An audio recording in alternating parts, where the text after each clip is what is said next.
welcome back to the Korea Now podcast. I'm your host, as always, Jed Lea-Henry. And on today's show, we have a returning guest that's been here twice before. And I think a guest that many listeners will enjoy, because after both of his previous episodes, I got a number of emails asking for more details and asking for him to return. So previously, we spoke about his book, Peak Japan, in our last episode. And then before that, we spoke about his book, The Japan-South Korea Identity Clash.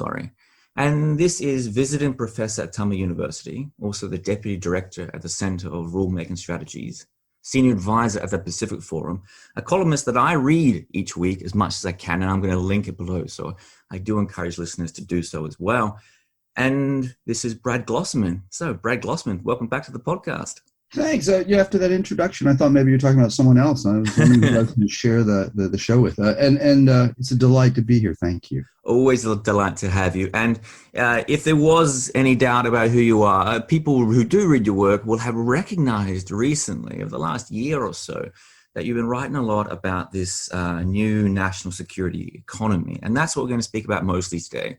And for listeners that are very fanatical but only listening to career issues, you will see the overlaps, just like our previous episode about Peak Japan. So we will speak about Japan mostly here, but there will be some clear overlap, not just for Korea, but for the world itself. So I might start with our very first question here. And this is something you've put through your writings. And you say that today's great power competition, something that some people call the cold peace between Washington and Beijing, but of course a number of other countries dragged into this. You say that this is a different type of battle, and it's going to be a different type of battle because it's going to be mostly economic. So why is that? Because it is. It's interesting that, and let me qualify just a couple of the things you said, just because I think it's important to start this out well.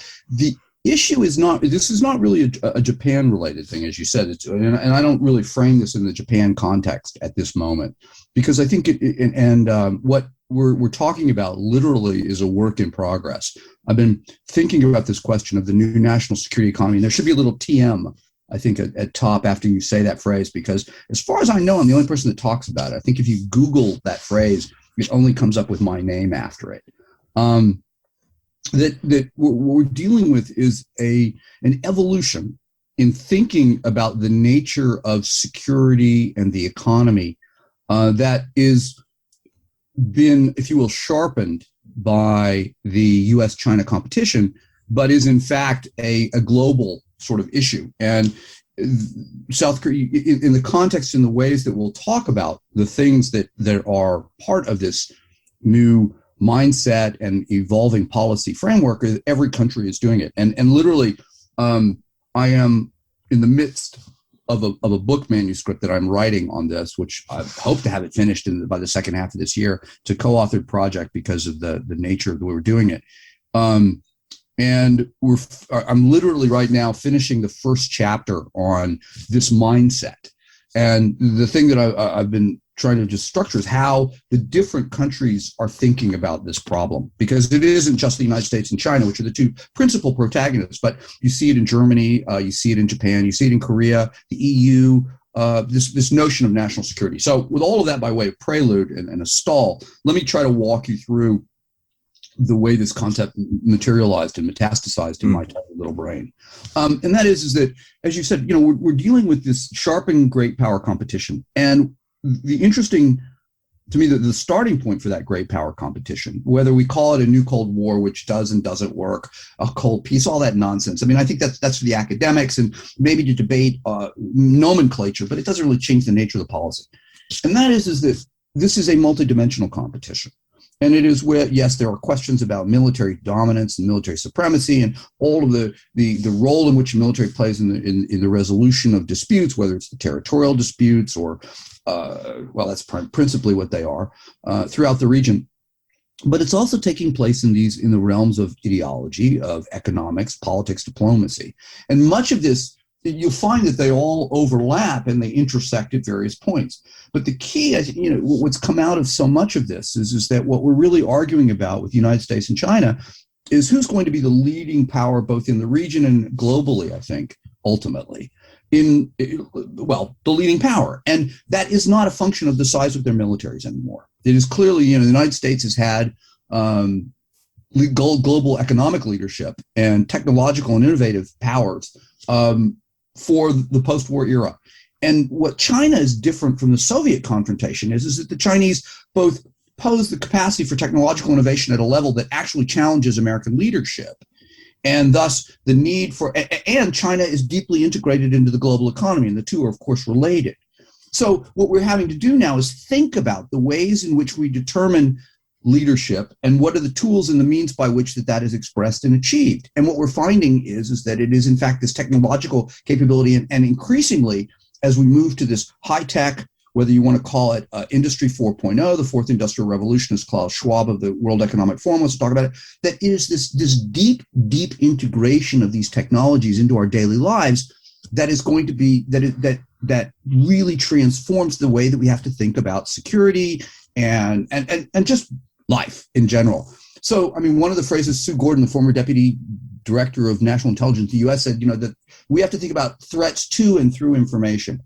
So one piece of this is just the way that the deep and, we are so connected in the world that this affords us all new vectors of attack, of vulnerability. And this is achieved primarily through technology, whether it's the Internet of Things, whether it's 5G, whether it's these new other ICT capabilities. And we are of necessity have to put the incredible computing power with our advances in, say, biotechnology or nanomaterials or nanotechnology or energy technologies, et cetera. All of these pieces start to overlap and integrate in ways that change how we both think about security, literally whether it is the possibility of your life going online because the Internet of Things is corrupted or critical infrastructure, or the way that the ability to master these technologies create certain, winners and first mover advantages that will ultimately shape, literally, if you will, the larger technological and economic framework within which society operates. And then, of course, that there are ideological dimensions that follow from that, because what it allows and what it says about how these technologies are run, there's a diplomatic component to that, because it all has, the countries that are leading in the development of this can then get to make statements or create standards, rules, norms, principles about how they're used. And the net result of all of this is that we have this incredible competition at this other level. And we have thought traditionally about technology and our ways that we control it, as we worry that we're going to use technology to sharpen military capabilities. And that's what has guided the thinking about strategic trade controls for the entire post-war era, since the Cold War, during the Cold War and afterwards. And now it is a completely different, I think, the idea that we apply these technologies differently, and that they have such extraordinarily encompassing and potentially greater tsunami-like effects, not a ripple, but a tsunami. What that then means is that we have to think differently about the way that we control technologies and where we give access to, how we share, shape, and otherwise employ these technologies. And that is an unbelievably long-winded, complex, and twisted answer to what was a very simple question. Was it clear? It was pretty clear, yes. But I think for people who think a lot was dumped out there, it will become clearer as we walk through this. So this is going to be, we'll walk through step by step. And I think listeners who might be slightly confused at the minute will be a lot clearer by the end of the podcast. So I might start again with a question that probably has a lot of details to your answer, and that is how Japan has moved forward in recent years with this. Because again, from your writing, you write that Shinzo Abe, during his time as Prime Minister of Japan, tried to really raise the profile of Japanese security, and he changed it. And you got this huge list of things and of initiatives that he put forward. And then you go on to write, you said, missing from this list are the imperatives and the initiatives for the economic instruments of statecraft. So basically, until recently, I'm not sure, we can get to the recent moment in a second, but Japan seems to have had this gaping hole within. So that whole, that important historical context and everything that's added there, it seems to be missed by Japanese policy. Right. And there's an extraordinary irony to this because the Japanese are the absolute, the progenitors of the notion of a developmental state, which deeply integrated economics and national security. And so that the idea that the Japanese have fallen behind is quite remarkable. So there's three different pieces to this, Jed. Let me identify them briefly, and then you can tell me which one you want to pursue for further. Sure. The first one is this notion of the degree to which economic security and national security are interlinked. And that is a conversation that the research goes back to the 17th century. And we can talk about that, but it's critical because historically what's happened over time is we've thought about national security more as a function of guns and planes and bombs and soldiers, when that is a relatively modern encapsulation. So there's that piece of the story. The second piece of the story, and mind you, this is not, that is a global phenomenon. That is not a Japan phenomenon. Yes. The second piece of what as you just set me up, was the extraordinary evolution in Japanese national security thinking and national security policy that has occurred during the Abe administration from 2013 until he stepped down last year, which is very remarkable, and in fact has some predicates that predate him. He gets a lot of credit, but he doesn't deserve all the credit, but he deserves a lot. And that's a story. The third story then, though, is that for all of that progress, the slowness of Japan's understanding and appreciation of national economic statecraft as a piece of the larger national security puzzle, which is most fascinating and ironic given the way that Japan is traditionally have conceived, and I think rightly so, as having prioritized economic security or economics as such an extraordinarily profound and important pillar of national security.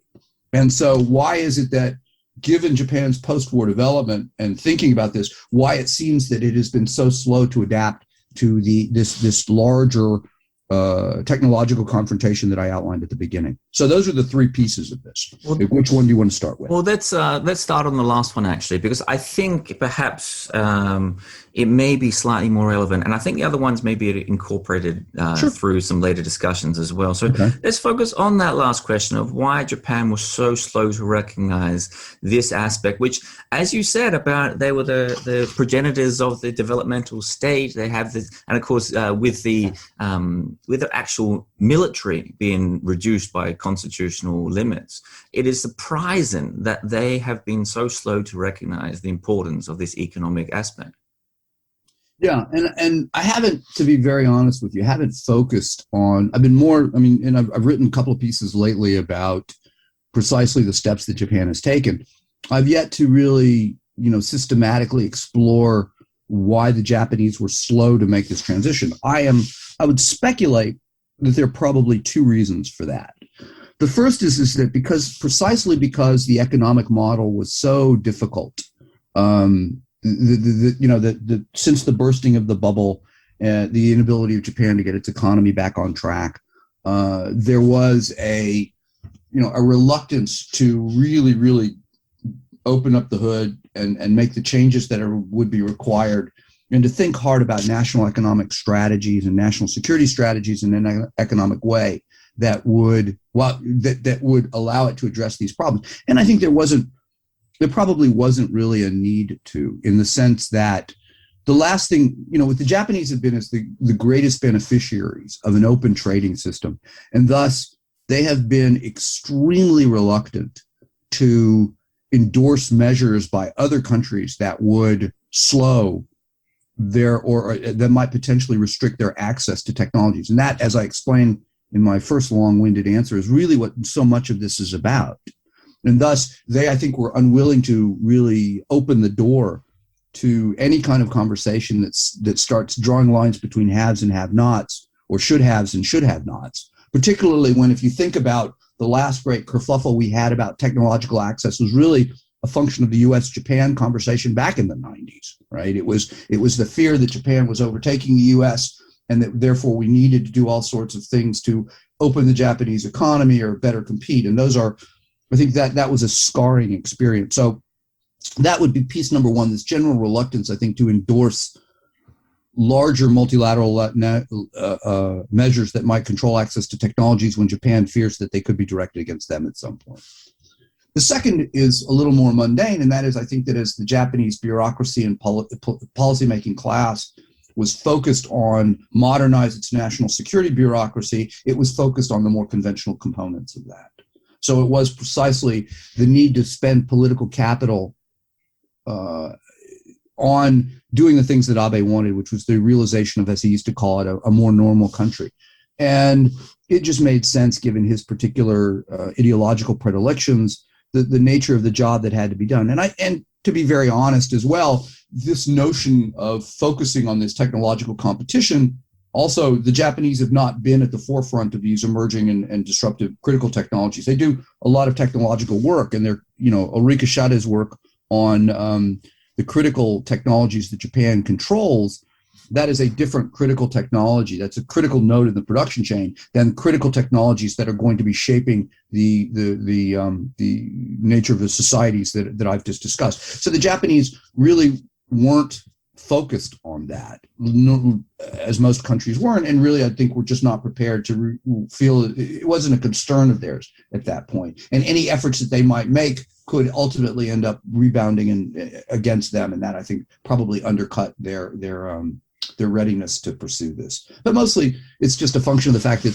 everybody's been slow to this. And I think we're only, the Export Control Reform Act, which identified the 14 critical and emerging technologies or foundational technologies that are so much a part of this discussion, was the 2019 or 2018 National Defense Authorization Act. So it's quite late to the game. So from that, there's a pressing question here. So, of course, a lot of this national security, this new national security economy, it must involve, and you've written through this a little bit, that in some ways it's about capturing markets, international markets in some ways.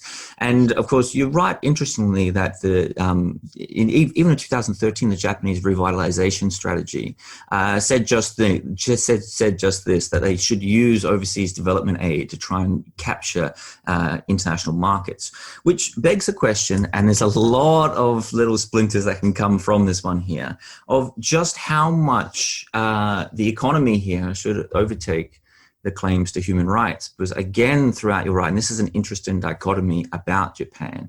You're right, that Japan has always been keen in some ways to hold up an ideal of human rights, based on its history and its historical baggage, a number of these things. But it is also not always push this to the fore when it's encountered issues around the world. So I might get you to touch on that on that question here. What would this new national security economy require Japan or other countries to do here? Because there's always going to be that pressure. And of course, the question here is going to be the focus of China, of course, as well. Right. Well, once again, you've asked, there's three different sets of issues. They actually overlap very little in this particular case. Let me again identify them. Okay. So the first one is the revisions to the Oda Charter, which would have to do with using the freeing up of funds that the Japanese can use to promote national interest.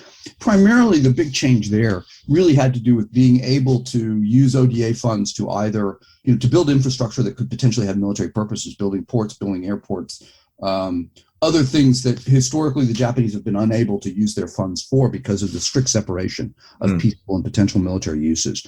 ODA generally goes to countries that are, less developed. So that is sort of by definition a very, very different set of issues that we're talking about, which is incredibly emerging technologies like AI, like quantum, like all of the, like I said, biotech, nanotech, and the particular applications therein, that you're not going to be using ODA for that.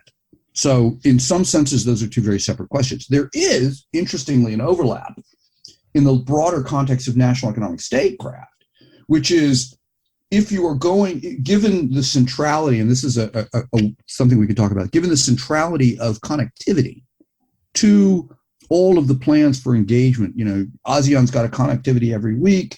Everybody's got a different connectivity plan. I think I read that Japan has 25 different connectivity initiatives with ASEAN.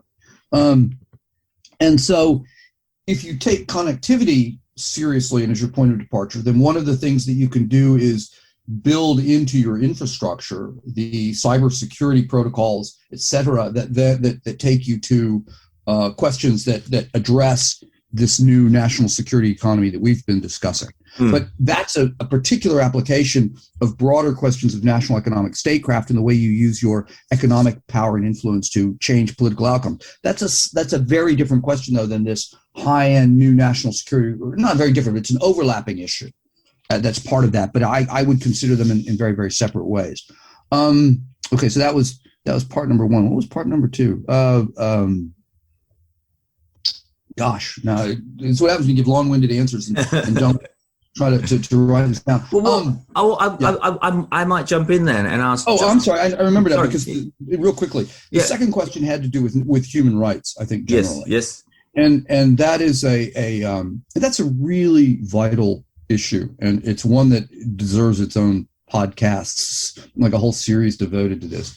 But the long-standing question is the Japanese, for all sorts of different reasons, some good, some bad, like many Asian countries, and South Korea has the same dilemma in some cases, decides that it does not choose to prioritize human rights policies in its foreign policy in ways that would, because of fears that it might jeopardize other interests. So vis-a-vis, and I don't care whether your point is Xinjiang or Iran back in the 90s, as was the case, and even today, Myanmar back in the 90s and today, or South Korea, for example, in dealing with North Korea. The idea is that you wish to maintain engagement, and thus you do not want to deliberately put front and center policies or issues that would undermine this larger point of engagement.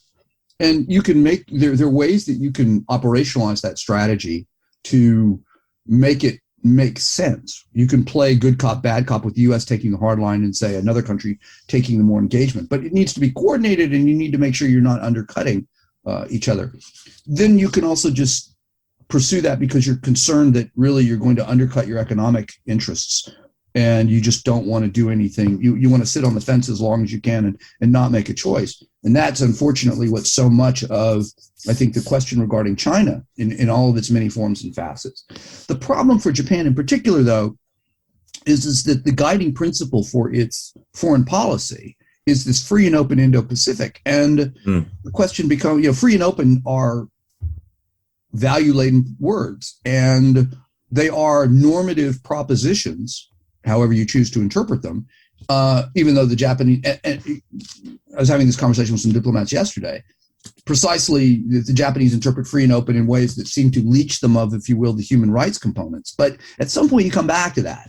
And so for Japan, more than any other country, the fact that it chooses to downplay this human rights element at the very same time that it supposedly puts them so importantly in front and center in the free and open Indo-Pacific framework creates I would argue, almost insoluble dilemma for policymakers. Well, let's talk about that insoluble dilemma a little bit, because this is fascinating stuff. Because again, along the lines of this new change in direction towards economy, I was going to ask a question about how Japan responded to Hong Kong, but I might blend it into another question there, because that answer of yours was really, I think a lot of people would agree with that quite quickly. They would say, yes, of course, when China infringe on other countries' human rights, or other countries or the international law and the rights of other countries, the instinct is to placate this as much as possible to keep the economic ties as strong as possible. But China are becoming a much larger threat in the region and the world. You've seen challenges not just to local countries, but of course Australia had export bans pushed on them. Canada have had the same, and of course Japan are not immune to this. They have had not just economic threats, but physical threats. And most people, this is not that widely reported, but the Senkaku Islands, or what Chinese call the Diaoyu Islands, are under dispute between the two countries. But the amount of, I don't want to call it invasion, but the amount of incursions into those waters by the Chinese is almost daily at some point. So No, it is daily. It is daily. So how are the Japanese dealing with this? Because the hope to placate China when another country is the one being targeted is one thing, but when you are one of a collective countries being targeted, it may shift the equation somehow. You'd think, wouldn't you? And don't forget, South Korea has felt the lash of Chinese displeasure after its decision to deploy THAAD and the cutoff. And that's a fascinating case that, unfortunately, everyone learned the wrong lessons from, including South Koreans. And please remind me, because this is a really important point, and if I don't get back to it. Sure. But first of all, the Japanese, yes, are daily threatened by the Senkakus. The incursions into the territorial waters, so sometimes the EEZ, and it is daily. It's reaching new heights. The Japanese pointed out there's concern about the new Chinese Coast Guard law, which in theory could change the rules of engagement and make that threat more real. There are actually Japanese who are being held by Chinese for various violations that are in jail or in prison on national security grounds. So every now and then, there is a very high-profile case. A professor, for example, of Hokkaido last year, who was arrested for buying books. It's not clear what that was all about. He was eventually released after a while. There are more of those cases. The Japanese do not like to publicize them, precisely because they feel as though that is a way to keep a low profile. Is more inclined. It's going to make it easier to resolve these concerns and resolve these issues. But the second piece of that is that the Japanese, there's two parts of it. One of them is the economic piece that the South Koreans and everybody else knows well. So, and that is, at times it's been said as much as 40% of Japanese economic growth is a function of its relationship with China. Japanese businesses, despite all of the calls and despite of the United States government and despite the urgings of the Japanese government and the subsidies that have been provided to either reshore or reroute supply chains through China, are not doing so. They are still very much dependent upon the Chinese market. And that goes to this larger question of decoupling, which we should probably address at some point. There is, and it was the allure of the Chinese market was especially powerful, even more so than the 1.3 billion customers and consumers that have lured people since Napoleon's time. But when China was the first economy to recover from COVID and was marking 3-point-something% growth, or I think it was actually higher than, I'm spacing the statistics right now, that made China even more important to businesses that were trying to get back in the game. The U.S., the stimulus that the United States has, I think one of the most important features of that stimulus package is the prospect of 6.5% growth as predicted by the OECD in the aftermath of Biden's package. More than double what had originally been predicted for U.S. growth in this year in 2021. And by the way, I think Goldman or somebody had suggested it could be as high as 8%. Well, what that does is it reestablishes the pull and the attractiveness of the U.S. market and gives a real competing force to China and sort of balances that. But historically, and in recent history and for the near future, so much of the Japanese economy, like the South Korean, will depend on China's growth. And so there's a reluctance to antagonize there, to say nothing, of course, of all the tourists that are coming. Something like half, I think, of the 40 million Japanese tourists that they're anticipating this year, a number that's, of course, been absolutely cut off. But much of the growth has come from the Chinese that are coming. The other piece of that, of course, is just the geopolitical reality. China's not going to go away. It's a neighbor. It is a huge force in every sense of the word, and it's a presence, and thus the Japanese are always going to have to be sensitive. They cannot just afford to stick a finger in their eye, knock the chip off their shoulder and be indifferent to the potential consequences. So having to find that sweet spot is important. Now, the Japanese are doing that in the same way that every other country is. And what it boils down to, and it goes back to your human rights question, every country in the region wants Chinese money. Every country in the world wants Chinese money, and at the same time feels threatened by Chinese growth and development and the fear that the Chinese will use its power to correct historical wrongs or merely to assert Chinese privileges and interests in ways that come to their detriment. So as much as you and I like to talk about a higher order of human engagement, I suppose, diplomacy, human rights, the place you really get strength and the place where you get cohesion and coherence in policy is on the hard security questions of making sure that my sovereignty is not invaded. So the U.S. military presence gets a lot of attention and a lot of backing, whether it's straightforward or not. But nevertheless, there is support for that. Less so, and that is because it's a direct threat to sovereignty and security as traditionally defined in these countries. Instead, you start raising questions of human rights, and countries are a little less inclined to engage on that. So the value proposition becomes far less popular and far less enjoys far less support, at least publicly. And yeah, the problem, though, as you said, is that everyone has an interest in promoting and protecting their economic engagement, and quite frequently, the trade that they have with China might well come at the expense of another country. So they may be a little less inclined to stand up behind Australia when the cutoff of Australian wines mean that suddenly French wines are going to be far more popular. To just make a very simple and cheap analogy or case there.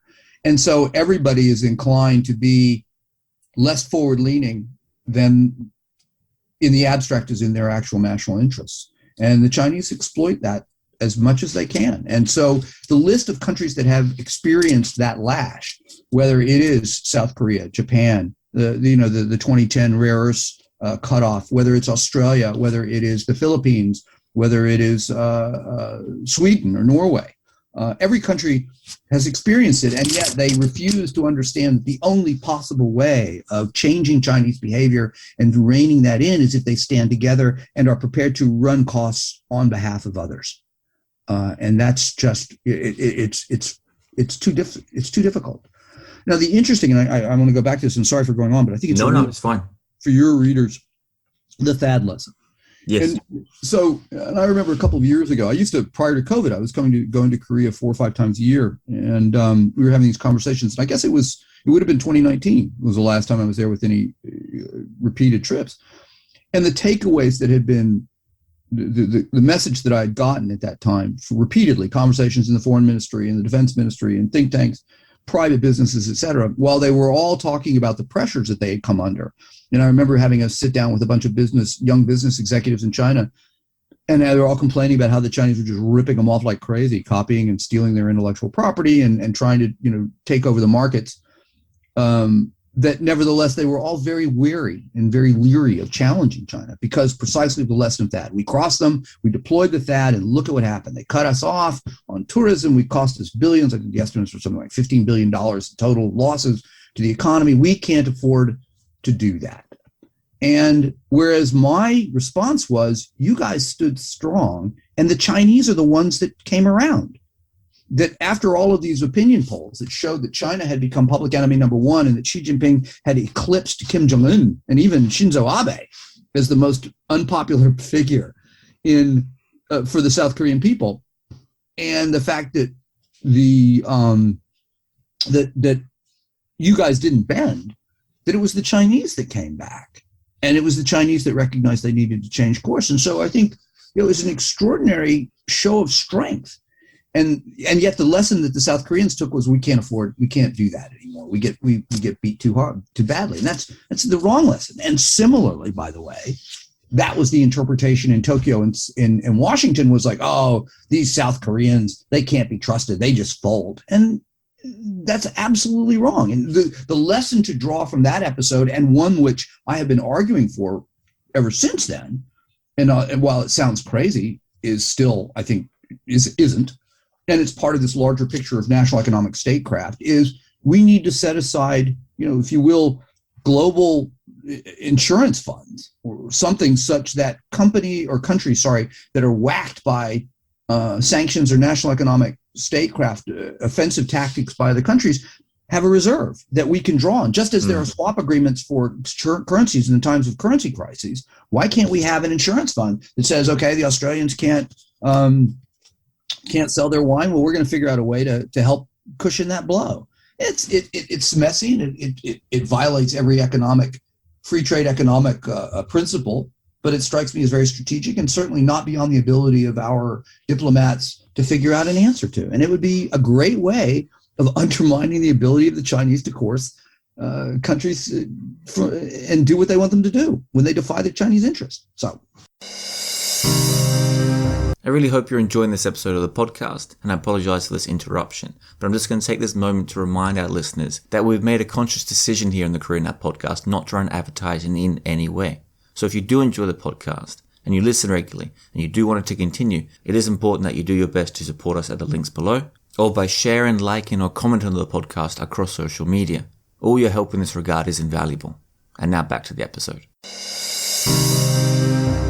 So when everyone talks about the Quad these days and new multilateral initiatives in the region and these alliance of democracies, how hopeful are you for these things? Because I'm assuming by what you're saying there that a general rules-based order is a important imperative for the new national security economy. Correct me if I'm wrong there. So how, if I'm right though, tell me how you see these initiatives, because there are a number of ways of looking at them. You wrote, and I noticed this as well, the last ASEAN summit came and went, and no one even batted an eyelid. No one even noticed that it happened. The next G8 or G20, people are not going to pay much attention to, and now people talk about a Quad. And again, you have to approve of the idea. But how serious is this as an initiative in your eyes, and how important is that kind of initiative in a rules-based order for this new national security economy? Well, again, I think you're kind of putting two concepts together. Because the new national security economy, to me, is this global conception of the ways that technologies are integrating into our countries, and it is a piece of a larger package of national economic statecraft. And the national security economy, national economic statecraft overlap, but they're not identical. National economic statecraft is, in fact, I would say, a tool to secure the national security economy. The Quad is something, it takes pieces of that, but again, is different. And to focus on the Quad for a second, what I would say is I have been very Quad skeptical, but I am far less so after this last meeting, precisely because it shifts in the ways that I think work. And let me explain. Most of the conversation about the Quad had been, until the virtual summit, really focused on this notion of it, crudely and laughably put, as a new Asian NATO, or as an Asian NATO, right? It was going to evolve into some hard security institution that would address these really hard security questions that have to do with militaries. And so much of the emphasis is joint exercise here, Malabar there. We're in the South China Sea together. We're in the Indian Ocean together. We're doing all this stuff. And that was where all the attention went. And instead, what you saw in the last meeting were three working groups that were set up, on vaccinations to provide 1 billion doses of vaccine to the world. 2, climate change, a huge topic, and one just a huge topic. 3rd is these high technology. So it's a piece of that. But what it strikes me as so important is that it reflected an understanding that the broad security challenges of the region, of the Indo-Pacific region, and more, I would say, the world, really are not just about those hard military questions, but they're about vaccine diplomacy. They're about winning hearts and minds, and you're going to do that with vaccine doses. In ways that, frankly, a military exercise isn't going to matter, and will have a far greater impact on perceptions of relative worth, value, merit of, say, China and the West, than will another, 4-party joint military exercise somewhere. The climate change piece, of course, it's got to be a global problem, but I think by including those particular economies, you end up creating a caucus that you can then take to the G7, the G20, the whatever, the APEC, the ARF, the United Nations. It becomes, if you will, the core of that action.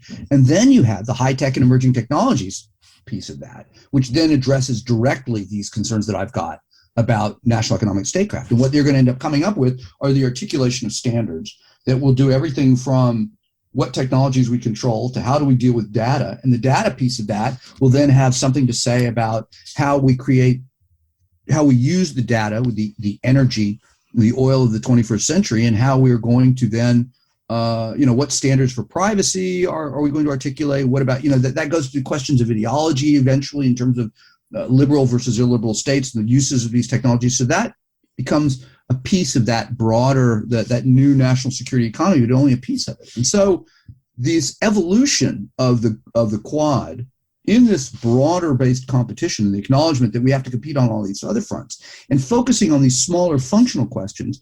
It's I think I'm sort of paraphrasing Evan Feigenbaum of the Carnegie Endowment. And I call them, these are functional first movers.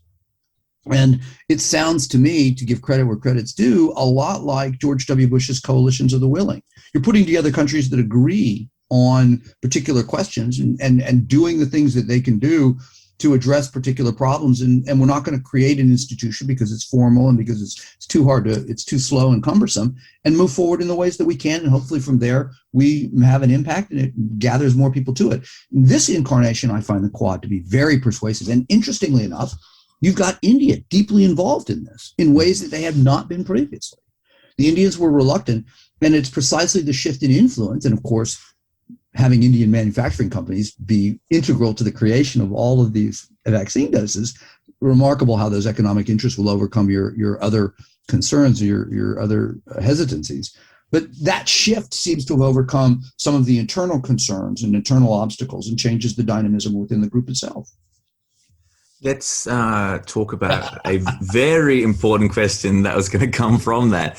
So that bleeds into a fairly obvious question here. You know, this change in dynamic within the region and multilateralism. So, what do you make of the Biden administration's change? So, has there been a change from the Trump administration, a noticeable one beyond policy statements? I think many people probably paid attention, or some slight attention, last weekend, I think it was, to the meeting between the high-level diplomats of Blinken and Yang. And I watched that, and that, you know, the language was much toned down from the Trump days, but it seemed to be a remarkable moment of American, at least, strength of intention in that moment there. So am I misreading this, or is there some important change happening on the ground in this regard between the Trump years and what we have now in the Biden years? Yes and no. First, the question of the first, it's been it's been 2 months. Yes. 60 days. I mean, come on, people. I'm just remarkable. That press conference, they're asking if he was going to declare for 2024. It's hard to not feel sympathy. Come on, man. Yes. It's impressive. He only yesterday did Biden nominate his Assistant Secretary for East Asia and the Pacific, Dan Crittenbrink, just finished his tour as the ambassador of Vietnam. The people are not in place yet. I was just reading this morning about one of the most important positions, and this goes back to the new national security economy. One of the most important positions in the new administration is now the Bureau of what's called Industrial Security, which is a very, very historically underappreciated and unrecognized industry within the Department of Commerce, which is on point for export strategic trade controls. And it's going to be a really, really vital piece of this foreign policy puzzle, in this new national security puzzle. And they haven't got a nominee for that. So, I mean, you have to be careful. There aren't the people in place yet to put the policies in position. But the rhetoric is very different. The prioritization of allies, the preference for multilateralism, preference for consultations, all of that is very new. And thus far, and the prioritization attached to the Indo-Pacific, that is ongoing. And that predated, by the way, the Trump administration. And so the idea that Blinken and Austin would make their first trip to the region, would go to the region first, that they would then meet with allies, Seoul and in Tokyo, then go home. The Chinese would meet with them on the way home at U.S. invitation on U.S. soil for a meeting that was not nearly as high level as the Chinese wanted to claim that it was. All of that together, suggests that the campaign rhetoric is more than just rhetoric, and so we should be confident, and we should be. I think, for those of us that are multilateralists and believe that it is precisely as you said, the need to put together the largest possible coalitions to promote security, prosperity, et cetera, those are good things. So the drift, though, of policy towards China, that I would argue there's less change there. the center of gravity regarding China policy has shifted to the right. There will not be going back. The idea that we're going to go back to this unheralded or this open engagement where we are largely indifferent to whatever predations the Chinese serve upon the West, that we are going to not look at this as a great power rivalry or a strategic competition, that's not going to happen. And that's this national security economy piece. That is going to continue. How we promote that, it's not going to be completely confrontational. It will be engage where you can, compete where you must. But that is the new reality. And of course, the degree to which there is consistency and coherence between top-level presidential statements and actions and that which the rest of the bureaucracy does, that is going to be a departure from the Trump years. So I would say what you saw in Anchorage was an attempt by the Americans to make it clear to the Chinese that this was going to be a different kind of relationship. More important than the theater of the first half hour or so, and it was theater and it was for domestic audiences, is the fact that both sides afterwards said the meetings were productive. They weren't surprised, but they felt as though it was a reasonable start to the relationship. And I think that if the Chinese think that everything is going to go back to where it was on January the 20th, 2017, they're absolutely wrong. And I think there's a misreading as well of what the United States was doing in the very last years of the Obama administration in regard to its engagement. But it is going to continue to be a sharp kind of engagement, dialogue and discussion. But the thing that I'm most troubled about, quite honestly, is the fact that in all the conversations that I had with Chinese experts over the last year and friends, experts from China, when I read the statements that come out of the Chinese foreign policy bureaucracy, you read what Wang Yi said, what Yang Jiechi said, what Ministry of Foreign Affairs spokesperson said. Every statement basically says if there is a problem in the U.S.-China relationship, it's all incumbent upon, it's the U.S. fault. We've done nothing wrong, and the United States has got to reverse course. And while I acknowledge that the United States' behavior is not without flaws and without blemishes, the idea somehow or other that this is all on the U.S. to fix and that it's only U.S. behavior that is problematic is going to ensure that this situation gets far worse before it gets far better. So I hope there's a little less absolutism on the Chinese side in the private discussions, and that what we're seeing is just the split between public and private rather than a genuine belief. And although everything makes me think that they do genuinely believe that history's on their side, and this is everything in the problem in the world and the relationship is because Washington refuses to acknowledge that this is China's turn and we're standing in the way of its inevitable return to preeminence in the region and the world. Well, let's wind things back to Japan then for a moment, because I started with a question about the Abe eras and their failure to recognize, or their failure to put the resources towards this new national security economy. So what do things look like today under the new Prime Minister Suga? Have things changed? Have you noticed any differences on the ground? No. Suga, I mean, there are changes that are taking place in regard to national economic statecraft, and piece of that is this new national security economy. They're largely playing catch up. The changes the changes have been in train for a while. I've got a piece that's circulating. I'm hoping it will be published soon in Washington, that one of the Washington journals, that will lay some of this out in a little bit more detail. The sharpening of the bureaucracy, the establishment of an economics division in the National Security Secretariat, subsequent reorganizations elsewhere. But Suga's only been in power since September. Suga is a domestically focused leader. Suga does not have what I see as a vision, a real animating vision, both for foreign or national or foreign or domestic policy that really is large. And so the national and his the saying is, personnel is policy. He is closer to people that are inclined to be a little less sharp on China. And I'm thinking particularly of the General Secretary of the LDP, Nikai, who is very influential, but is very much in favor of a softer line on China, unlike Abe. And again, mind you, Abe, of course, had those economic concerns and business concerns that we talked about earlier.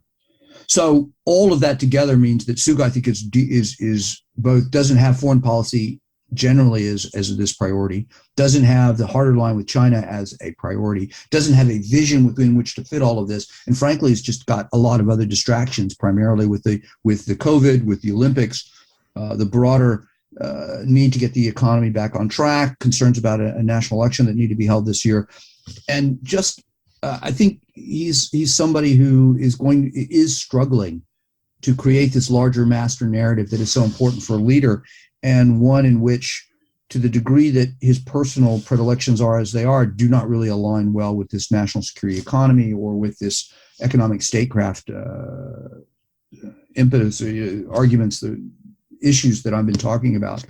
But there are people in the bureaucracy that get it, and there are people that are pushing those agendas, but they just don't have the top level support, or not support, but they don't have the drive. They're not being animated by the prime minister, but they're being animated by people that are, or driven by people that are slightly below him, and thus don't quite have the oomph, if you will.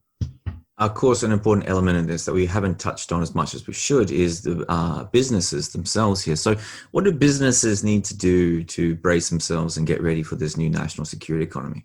That's interesting. That's the book that I'm working on. It's going to, the first half of the book is going to be about the government policy piece. What does it mean to be thinking about that? The second third, I guess, half, third, whatever, it's going to focus on businesses. And that's why I have a co-author, because I have a business consultant, former Goldman Sachs guy, who's a friend of mine who advises companies. And he's going to write that because he actually knows about this stuff as opposed to dilettante me.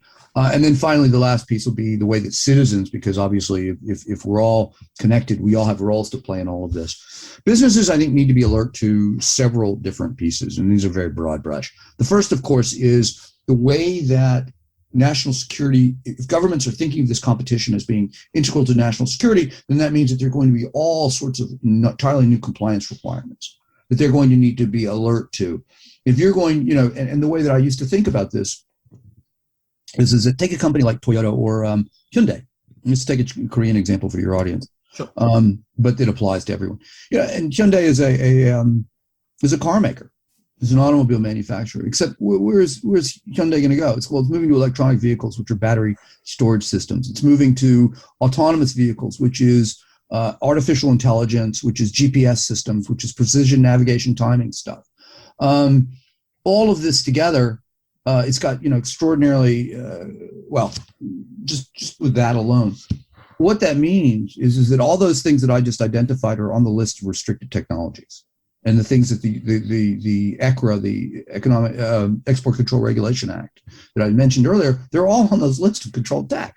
So a company like Hyundai, which has thought of itself as an automobile manufacturer, if it wants to stay on the cutting edge of the industry, it's going to have to suddenly think of itself as a high-tech company, and it's going to have to subject itself to all the compliance requirements that the U.S. government is imposing on those Silicon Valley startups now.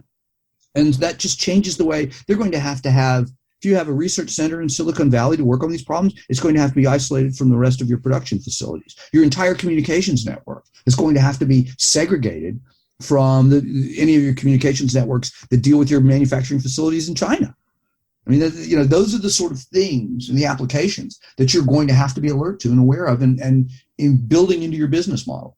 You're going to have to be thinking now about corporate and geopolitical risk, or historically companies thought about business risk, but didn't really had outside consultants that thought about political risk. That's got to be brought straight into corporate decision making. That is going to be a new phenomenon. You're going to have to understand strategy, global affairs, regional affairs.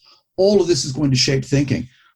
And so companies are just going to have to be alert to the fact that they are in many ways on the front line of certain competitions, and are going to have to be more conscious of the potential to get crosswise either with countries that are supplying with them with technology or countries that want them. And the degree to which any loosening up, any distractions or lack of attention to connectivity issues, security, cybersecurity stuff, is no longer merely a threat vector for them, but a threat vector more broadly.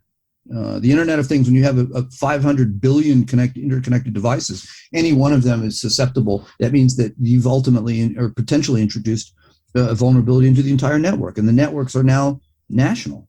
So you've got to be alert to these new potentials, and that's a really, really vital shift in thinking, because historically cybersecurity has been an add-on, not a built-in. You mentioned just before you answer that question that the other aspect coming up in the course in your book is citizens' responsibility. So that all what you mentioned there for businesses sounds quite onerous and a dramatic change. What would the changes and what must citizens do to get ready for this particular change? Well, obviously, the first one is that last piece about cybersecurity that I just mentioned. I mean, your entire house. If you want to be scared to death, read some of Bruce Schneier's work. He's one of the cybersecurity experts, right? And Bruce is, he writes about how you can, your refrigerator, your internet connected refrigerator, your smart fridge can end up emptying your bank account because people, if without proper security, they'll have access to all of your credit card information. I think there was a casino that was robbed once because of some vulnerability in the fish tank. Like a corporate office. I don't remember the story exactly, but I mean, my point is the connections are profound. They are just, we are deep in this web, and if there's one vulnerability, then suddenly it spreads to the rest. There is a second citizens dimension to all of this that we have yet to even discuss. I presume you've taken it up in other podcasts, which is the pieces of technology and connectivity deal. There's the democracy challenge, right? There's the degree to which access to all this information makes us susceptible to misinformation and disinformation. And that's, I mean, it's very obvious, I think, and you should be able to see that once you're all connected, people can come in, people can influence your elections, people can influence the way you think, to say nothing of flipping switches on voting machines, but they can mess with lists, they can mess with voting infrastructure, but equally can mess with the environment in which elections and democracy is practiced. So what that means is that if we look at the new national security economy as pieces of this being ways in which our democracy is undermined or our societies are undermined, then that's a vulnerability that citizens have to address by being smarter, by being better informed. And, unfortunately, I'm becoming a misanthrope. I'm beginning to think that's too big an ask. Well, on that misanthrope question, I might ask them easing towards the end of the podcast here, I must ask this question at this point. Of course, and through your writing here, you write that Japan are clearly an innovative country, and anyone that knows anything about Japan would know that this is true. But everything you've just said there implies, if not a lot of, it implies a lot of difficulty, a lot of challenges, and a lot of immediate hardship for a lot of people and changes in their lives. And it requires almost an all-of-country solution to this problem. So let's talk about Japan in this instance. It could apply to any country. Are Japan ready for this? Because you are also the author of Peak Japan. Yeah. And so, which for people that don't know, it was the topic of our last podcast, and please listen in for that one. But it implies that Japan may be settling out to a type of happy stasis, and they don't want this dramatic change in their life. And that's a very oversimplistic look at the book. But how do you think this is going to go? Is this going to be incredibly hard to sell to the Japanese society? It's going to be incredibly hard to sell to every society. So the answer is it really is difficult. By the way, Peak Japan was just translated into Korean last year. Ooh. And I got a really great bump because the head of the conservative opposition party read it apparently and did a public interview, I think maybe with Chosun Ilbo, and said, "This is great, and I'm going to give a copy to every member of my party in the National Assembly." So I'm waiting for the being mobbed on my next well trip. As he should, because as we did the last podcast on that, the implications for Korea were obvious. Japan and I won't get into it again, but it was very clear that anyone interested in the future of Korea and the challenges facing the country should read that book about it. I mean, I hope it wasn't just Schadenfreude, like look neener, but I do think my understanding was that his comments were basically directed at, this is our future if we're not careful. And to that, so back to the other question, I just had to publicity is a killer. The fact is it's very difficult, and no country is going to be ready for this adjustment. So And it's remarkable to me that I've been writing about the new national security economy for a couple of years now in various smaller pieces, and keep coming back to it. And I keep waiting. Getting over the hump on writing the book has been a issue for a bunch of stuff, mostly just because, well, distractions and laziness and procrastination. But I keep waiting for somebody to come up with to have preempted me on it, and alarmingly, I suppose, and to my benefit, it's not happened. People are looking at seeing bits and pieces and not seeing the big picture. And this is ultimately not it is a whole of society approach. It is not a whole of government problem, because it is, as identified, governments can set the policy, but there are obligations by companies and by individual citizens to understand the way that our lives are changing, and the deep, deep, deep penetration of these technologies into our literally everyday activities. And just, we're demonstrating this right now, and I'm counting within, just on my desk, I'm count 1, 2, 3, 4, 5, 6, 7 internet connected devices on my desk. Say nothing of those aren't smart devices, mind you. They're just, my computer, et cetera. All of this changes the way we have to think about how we interact with human beings. And we're just way too slow to that. So all I can try to do is raise the alarm, try to help shift the consciousness, create some discussion points, have opportunities like this, hopefully make a lot of money on the book. I mean, it would be great to retire on it. Not holding my breath. But it requires a response from all of us in all of and in different ways in different parts of our lives. And it is a huge ask. Nobody is ready for that. No, not the Japanese, not the Koreans, not the Americans, not the Chinese, no one. And all we can try to do is understand better what is expected of us, what the implications of failure are, and then try to get folks to start to do their bit. And this is, if you really want to wax large and philosophical, this takes us to this larger, huge question in the West, particularly in the United States, of rights and responsibilities of citizens. And someone's probably going, "Oh, enough!" But I promise is it, and that is that we are real good at taking the things that are provided to us or demanding them as our rights as a citizen, and very, very, very little attention paid to the other side, which is the responsibilities that we have as citizens to ourselves, to our families, to our societies, to the larger other that is the essential other part of and critical part of responsibility. You don't get rights without responsibilities, and we tend to ignore the latter. And it's something that's got to change. And the impact of not paying attention to that is getting greater, to the point where it has the potential to do extraordinary, phenomenal damage. And we need to just be alert to that. And then, boy, that's a depressing note to well, I'll ask one more question then. Please. Perk things up a little bit. Yes. Or kittens or something. And the last question, it's going to be a bit of a challenge, a little bit of the impossible question here, but what do you think? So that was all an incredibly challenging picture, right? And of course, all these aspects of culture and attitudes and rights, responsibilities, it's all quite complicated. So if you had it your way, if you were suddenly Prime Minister of Japan or any country themselves, what would you do? Because of course, this is a huge change, but everyone knows that you can do some small upstream changes that can have big downstream differences. So what do you think would be the most vital changes for a country to make? Not a comprehensive view, of course, but how would you go about getting this going? How would you start? I think the first thing you have to do is understand, have a real campaign that makes clear this idea of a new national security economy. And it has to do with this integration of technology. The second piece of it, I think, is something we haven't talked about, and an integral part of the book is have a better understanding of the nature of industrial policy. And that's a very complex subject. But ultimately, what it boils down to, I think, is also a real need to better educate our citizens.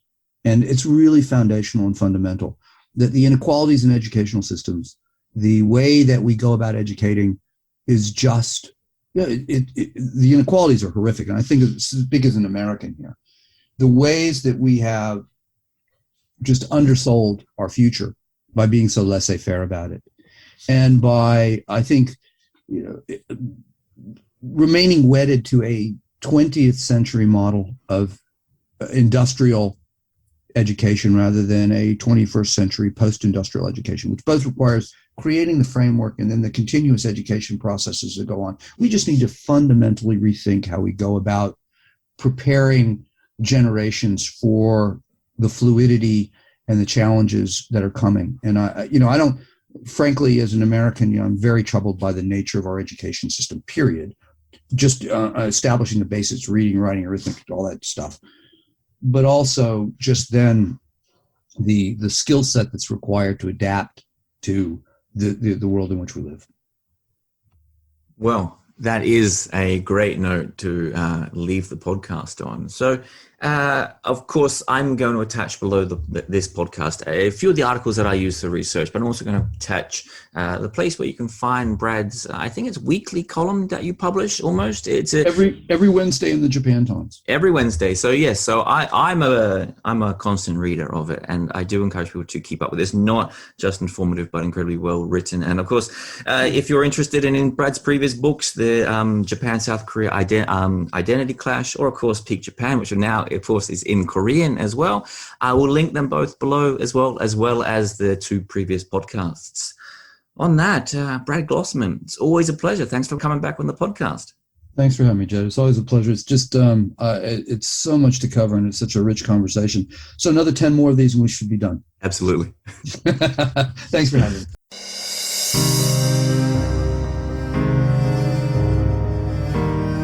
Thank you for listening to this episode of the podcast. I really hope you enjoyed it. This is just a final reminder that we've made a conscious decision here on the Korean Out podcast not to run advertising. And so the podcast is entirely funded by you, the listener. So if you do want it to continue, please consider supporting the podcast at the PayPal or Patreon links attached below. Or importantly, you can share, like, or comment on the podcast across social media. And on that, I hope to see you again for the next episode. Thanks again for listening.